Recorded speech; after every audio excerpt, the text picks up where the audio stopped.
আপোনালোকৰ পূজাৰ বজাৰ হ'ল না নাই সকলোৰে? আৰু দুৰ্গা পূজা আহিব বুলি কোৱাৰ লগে লগে আহিয়ে গ'ল, এটাৰ পিছত এটা পূজা একেলগে। আৰু এতিয়া দুৰ্গা পূজাৰ সকলোৰে শ্বপিংবিলাক হ'লনে নাই জনাব।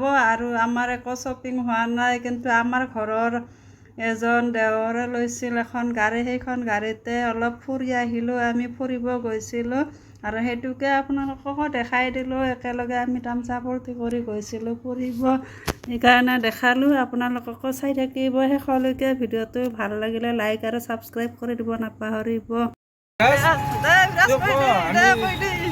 এইখন আমাৰ বুলি কৈ দি, বিৰাজৰ বুলি কৈ দি গাড়ীখন। গাড়ীত যাম ঘূৰাৰ কাৰণে আমি গাড়ী এখন আনিলোঁ দেই। এইখনত আমি ঘূৰি ঘূৰি যাই থাকিম। এইবাৰ সৰু গাড়ী ইফালে ইফালে সোমাই যাম। ৰিক্সা আনিছোঁ এখন আমি। আপোনালোকে আমাৰ ৰিক্সাখন কেনেকুৱা আছে, সৰু মানুহ উঠিলে আজি আনিছোঁ। আজি মানুহ উঠি আমি ঘূৰিব আহিলোঁ ৰখৰাত পূজা চাব আহিলোঁ। আজিৰ পৰাই আমি বজাৰ কৰিব আহিছোঁ। আজি বজাৰ এই ৰিক্সাত উঠি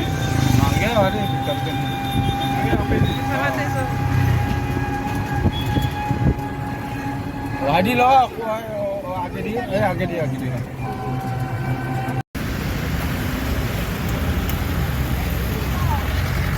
জুডিঅ'ত আহি গ'লোঁ আমি কাপোৰ কিনিব, মাৰ্কেট কৰিবলৈ। বাবু জুডিঅ'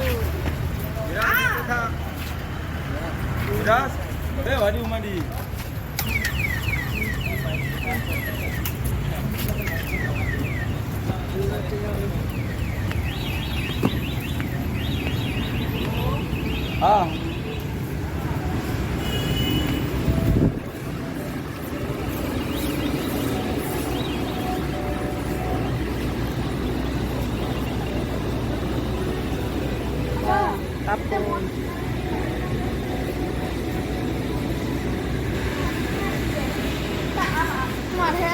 তলতে কলপাৰত নাই, ওপৰতে নাই। কাপোৰ চাই লওঁ আমি কি কি পাওঁ, চাই কেনে দেখুৱাম।